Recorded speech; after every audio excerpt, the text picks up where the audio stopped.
Oi, pessoal, tudo bem? Gente, hoje eu queria compartilhar uma história com vocês, porque eu estava meditando na palavra de Deus hoje de manhã, fazendo as minhas orações e comecei a refletir sobre tudo o que está acontecendo no mundo, essa pandemia. E eu sei que tem muitas pessoas passando por uma situação grave financeira, de saúde principalmente, e eu queria compartilhar minha história com vocês. É uma história longa, eu vou tentar ser mais o breve possível, resumir o máximo. Há 5 anos atrás, eu e meu marido tínhamos 5 anos de casado.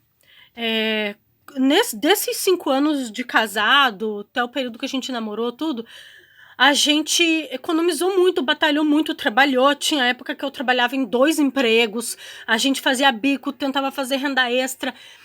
Enfim, conseguimos comprar um terreninho num condomínio simples aqui no bairro onde eu moro. Eu moro no Sítio Cercado. Para quem não conhece, fica bem na região sul, bem na ponta sul de Curitiba. E construímos um triplex. Lá onde que eu comprei, os terrenos eram muito pequenininho, então você tem que fazer a casa para cima, né? Não tem como fazer a casa térrea. Enfim, mas isso é irrelevante. O fato é que a gente tinha uma vida boa, financeira. Com 5 anos de casado, o meu marido já estava trabalhando numa excelente empresa e ganhava muito bem. A gente decidiu, então, engravidar. Eu tinha minha filha, mas era de um outro relacionamento. Quando a gente decidiu engravidar, eu decidi parar de trabalhar e eu queria só me dedicar à minha família. Era esse os nossos planos na época. E o que aconteceu, gente, quando o Daniel tinha 2 aninhos de idade, assim, até então tudo aconteceu como a gente previa. A gente engravidou, eu decorei o quartinho dele, fiz um enxoval, tudo do jeito que eu sempre sonhava, né? Até comprei aqueles lustres, né, diferentões, assim, de aviãozinho. E a minha vida na época era ir para academia e ir para faculdade. Eu fazia faculdade na UP, de design de interiores. E a minha filha estudava num bom colégio particular aqui em Curitiba, da Rede Sagrado, ia para academia, ia fazer natação. Assim, eu não tô falando isso para ostentar. Vou contar da minha história, gente, é como que era a nossa vida e o que aconteceu por causa de erros que a gente cometeu. Eu quero fazer essa comparação, sabe, de assim, realidade financeira, de padrão de vida financeira. Quando o Daniel tinha 2 aninhos, o meu marido ficou desempregado, quase 2.000 funcionários ficaram desempregados na empresa dele. Como foi assim uma demissão em massa na época, a empresa fez um excelente acordo de uma boa indenização com o sindicato da categoria na época, mas em contrapartida a gente perdeu o plano de saúde, né? Aí o que acontece? 3 meses depois, o Daniel foi diagnosticado com autismo. Só que assim, a gente não tinha mais nada de dinheiro, sabe? Esse foi uma das falhas que a gente cometeu. Um dos erros que a gente cometeu. A gente não tinha mais nada de dinheiro. Por quê? Tentamos montar um negócio próprio e o que acontece? Por mais que você tenha um excelente talento, que você seja uma pessoa talentosa, que você seja bom no que faz, você nunca vai ter sucesso na área financeira, principalmente como empresário, se você não estudar, se você não se aperfeiçoar, se você não entender de empreendedorismo, se você, sabe, procurar receber conselhos de pessoas de sucesso, pessoas que você conhece, que tem sucesso nessa área. E a gente não pesquisou nada disso, não estudamos nada nesse assunto. Enfim, acabamos perdendo todo o dinheiro, gente. Aí o que aconteceu? O meu marido tinha sido demitido em dezembro de 2015.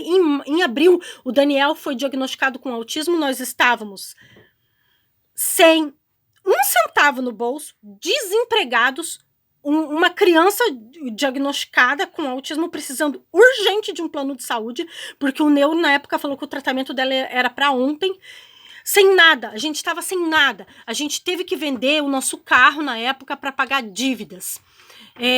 Nessa época, a minha sogra tinha um irmão que falecido, né, recém-falecido, que morava aqui no terreno dela. E o que a gente fez? A gente veio morar na casa dele e alugamos a nossa casa. Então, hoje, essa casa que eu moro aqui é provisória. A minha casa está alugada até hoje, né? Hoje a gente já pretende voltar a morar na nossa casa, né? Essa casa aqui, gente, é bem simples. É uma casa de 2 cômodos, só que são 2 cômodos bem grandes. E cheia de cupim. A minha casa tem tanto cupim que eu acho que se matar esses cupins, a casa desaba, porque eles devem estar até fazendo parte da estrutura da casa. Enfim, tá vendo essas fitas aqui no teto da minha casa? O meu marido colocou porque é em cima da cama do Daniel. Ó, esse daqui não reparem que a gente fez tipo uma cabaninha em cima da cama dele para ele dormir, para brincar, né? A gente colocou essas fitas para não cair cupim nos olhos dele. Então, assim, uma casa bem simples. Na época, a gente teve que vender todos os nossos móveis, porque a minha casa lá, ela é um sobrado e tem 3 pavimentos, né? Só que é um sobrado pequeno, os cômodos é quase igual de um apartamento, então tudo tem que ser feito sob medida. Então, assim, eu não pude trazer minha cozinha, não pude trazer armário, guarda-roupa, essas coisas. A minha mesa de jantar não cabia nessa casa. Vendemos praticamente tudo. Vendi meu cooktop, meu forno de embutir, porque aqui não tinha onde pôr, né? E a gente usa os móveis que eram do tio do meu marido, do irmão da minha sogra. São móveis muito antigos. Tem móveis aqui do século XVIII, para você ter uma ideia. Bem antigos.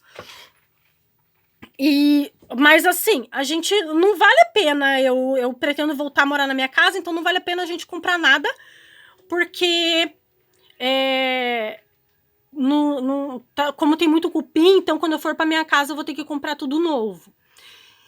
O meu sofá tá no pau, assim. A gente tem que colocar um monte de travesseiro pra sentar no sofá, pra encostar, pra não doer as costas, não encostar nas madeiras. Só que não dá pra comprar um novo, porque o sofá tem madeira e a gente tem receio que encha de cupim. Enfim, continuando a história. Qual que foi o segundo erro que a gente cometeu? O segundo erro que a gente cometeu é um erro que a maioria dos brasileiros cometem. Nós, brasileiros, faz parte da nossa cultura. A gente tem um péssimo hábito de gastar mais do que ganha. A gente tem o péssimo hábito de a minha renda é nesse nível e a gente tem um péssimo hábito sempre de querer viver um padrão acima. Então, o que acontece? Por mais que eu tivesse uma vida boa naquela época, ainda assim, a gente vivia um padrão um pouquinho acima da nossa realidade, porque não sobrava para a gente fazer uma reserva de emergência. Então, quando aconteceu um imprevisto, a gente não tinha reserva nenhuma. Tem que fazer uma vir ajudar. Eu dei uma pausa aqui que o Daniel estava me solicitando, mas enfim, a gente não faz essa reserva de emergência. Então, o que eu aprendi com isso? Na época, a gente passou muita necessidade. Eu não vou dizer que eu passei fome, porque eu tenho uma família maravilhosa e amigos. Teve um dia que a gente não tinha o que comer dentro de casa. A gente estava catando moedas para comprar pão, a gente catava moedinhas para comprar pão. Gente, simplesmente, Deus, ele é tremendo. Ele não deixa faltar nada pra gente, nunca deixa faltar nada. Nesse mesmo dia veio um casal de amigos que tinham recém-chegados aqui em Curitiba, né? Vieram da outra cidade e faziam parte da nossa igreja. Na época tinha célula na minha casa. Nós éramos anfitriões de célula. Eles vieram, gente, com o porta-mala do carro cheio de compra, cheio, assim. E na época, algumas pessoas da minha família também nos ajudaram muito financeiramente. Quando o Daniel começou a fazer terapias, o Daniel não andava de ônibus, ele tinha pânico de ônibus. E a gente tinha vendido o nosso carro. Teve pessoas da minha família que me ligou e falou assim: Lilian, o meu carro tá aqui, tá disponível para você quando você precisar, sabe? Então, eu tenho pessoas, eu agradeço essas pessoas, agradeço você. Você sabe que é você, vocês sabem que são vocês, de quem eu estou falando, né? E, assim, pessoas maravilhosas que nos ajudaram, assim, no momento que a gente mais precisava. Então, por isso, assim, eu digo assim que a gente quase passou fome, mas não passou, porque as pessoas nos ajudaram. E com isso, o que eu aprendi? A gente começou a aprender a administrar melhor o dinheiro. Então eu não tinha dinheiro para fazer curso na época pago, eu fui pro YouTube. Acabei ficando viciada naquele canal da Natália Arcuri, no canal Me Poupe, que é sobre finanças. E ganhando pouquinho, eu aprendi a administrar melhor a minha renda. Eu aprendi que se minha renda é X, a gente sempre tem que viver num degrau abaixo da nossa realidade. Então, assim, a gente diminuiu na época 70% o nosso padrão de vida e ainda assim a gente conseguia viver um degrauzinho abaixo. Ainda assim, a gente conseguiu fazer uma reservinha. E o que acontece, gente, com esse aprendizado que eu tô compartilhando com vocês? Hoje, nessa época de pandemia, é uma época que a gente não sabe o dia de amanhã. De novo, eu dei um pause aqui. Minha vida é assim, gente, né? Eu sou muito solicitada aqui em casa, né? Quem é mãe me entende. Mas, enfim, hoje, gente, nessa época da pandemia, eu vou falar mais ou menos valores para vocês entenderem a realidade da situação. Eu fiquei desempregada por causa dessa pandemia. Eu e vários colegas do meu segmento ficamos desempregados. Eu acho que, assim, eu trabalhava num shopping e eu acho que todas as pessoas que estavam, tanto eu, alguns colegas e pessoas que todo trabalho temporário, funcionário que estava em período de experiência, todos que eu conheço estão desempregados. E não tem como a gente arrumar emprego. Como que a gente vai arrumar emprego agora? Não tem. Então, a nossa realidade o meu marido ganha um salário de 2 salários, meu marido ganha 2 salários mínimos. Nós estamos vivendo com essa renda e mais o aluguelzinho da minha casa. É o que está salvando. Graças a Deus, a empresa que meu marido trabalha tem plano de saúde com remédio. A empresa paga totalmente medicamentos, porque só o remédio do Daniel que ele toma custa R$300. Então, gente, assim, eu estava meditando hoje na palavra e eu comecei a lembrar de Raabe. Raabe era uma prostituta da cidade de Jericó que teve uma atitude maravilhosa na sua vida. Raabe, quem conhece a história sabe, se você não conhece, lê lá na Bíblia, procura na Bíblia, tá bem no comecinho da Bíblia ali. Raabe, ela tomou uma decisão de confiar no Deus dos hebreus, na época, né? Então, ela escondeu os espias hebreus e, com isso, ela conquistou uma bênção grande. A cidade de Jericó ia ser destruída e Deus fez um acordo que não ia destruir a casa de Raabe. Quem tivesse dentro da casa dela, a família dela, era para ela colocar lá um lenço vermelho na janela e aquela casa lá não ia ser destruída. Esses tempos atrás, eu assisti essa cena em uma novela. Gente, eu acho que eu sempre imaginei na minha mente exatamente como naquela novela, exatamente como naquela cena. Aquela muralha gigante, gente. A cidade de Jericó, para você ter uma ideia, a muralha era tão grande, que as casas eram em cima das muralhas. As pessoas moravam nas muralhas. Inclusive, a casa de Raabe era na muralha.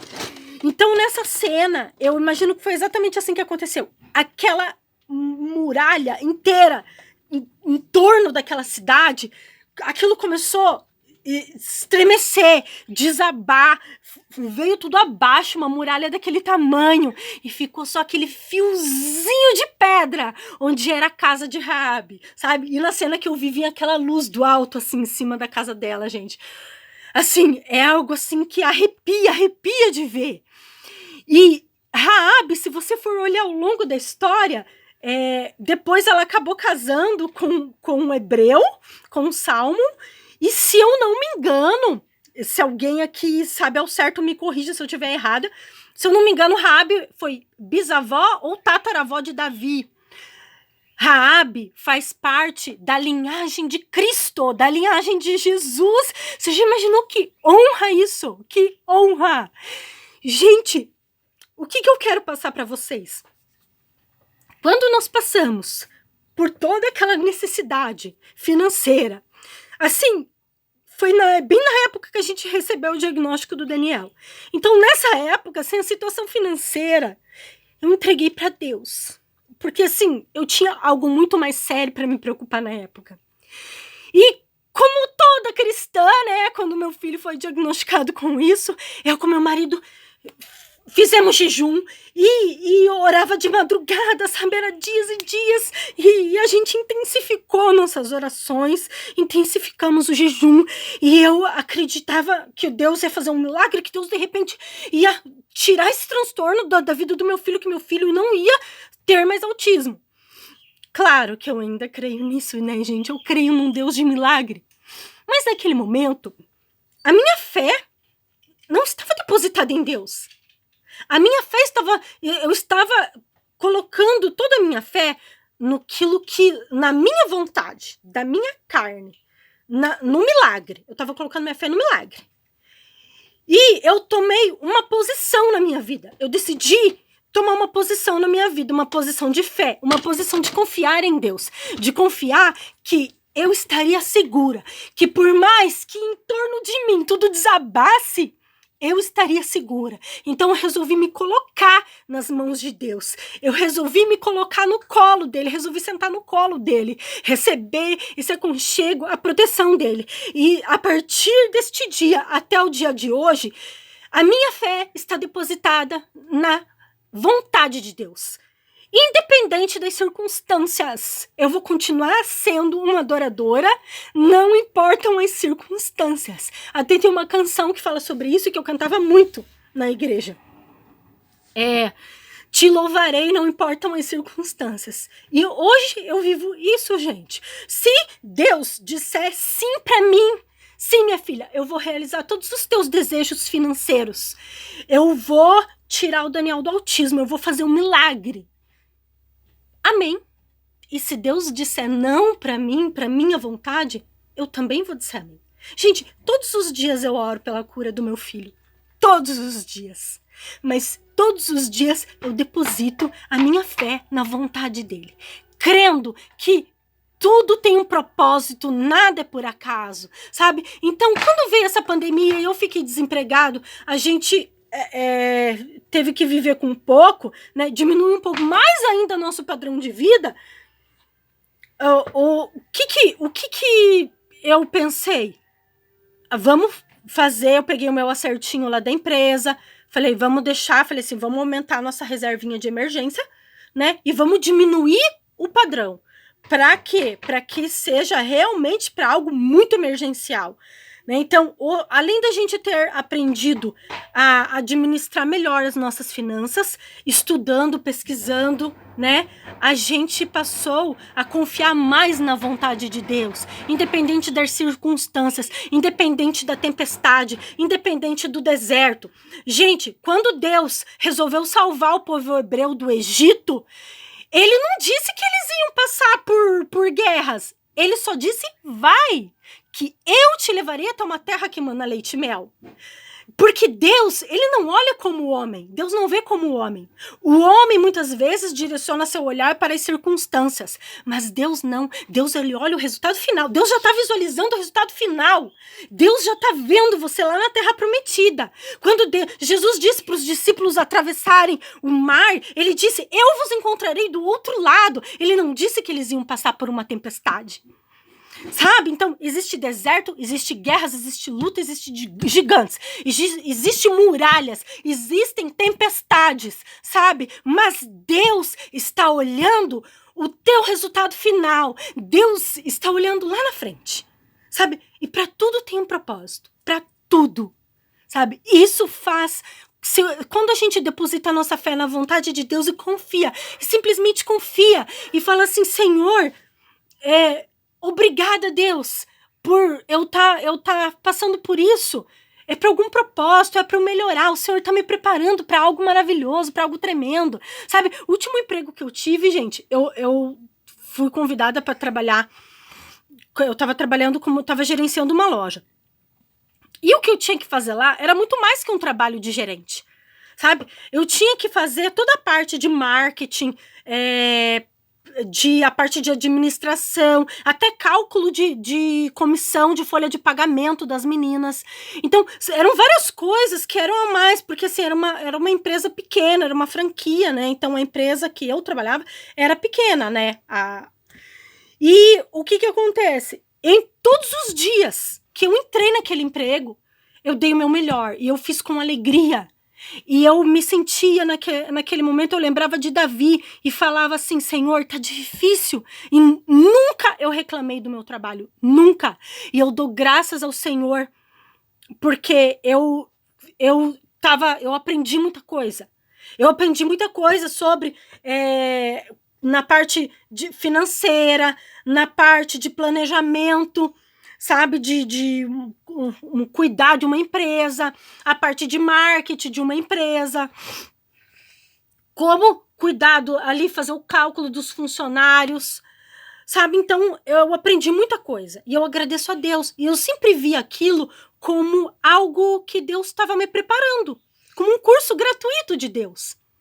Claro que isso foi por causa do aprendizado que eu tive na minha vida, por causa de lições, de erros que eu cometi. Eu já fui muito murmuradora, reclamava de tudo eu reclamava, minha vida não estava boa. Quando eu estava naquele patamar alto de vida que eu contei para vocês no início, eu reclamava muito, eu murmurava muito.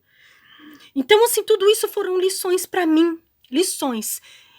E hoje eu vejo isso, a gente passando por essa situação, assim, eu não me preocupo, sabe? Eu não tô olhando pro hoje, assim, eu já quero olhar o amanhã, quero olhar o ano que vem, daqui 2 anos, como é que a gente vai estar, o aprendizado que a gente vai tirar disso, né? E eu quero fazer um outro vídeo e contar para vocês as mudanças na nossa vida, o que mudou na nossa vida, porque esse ano de 2020 eu tenho certeza que no futuro vai estar nos livros de história.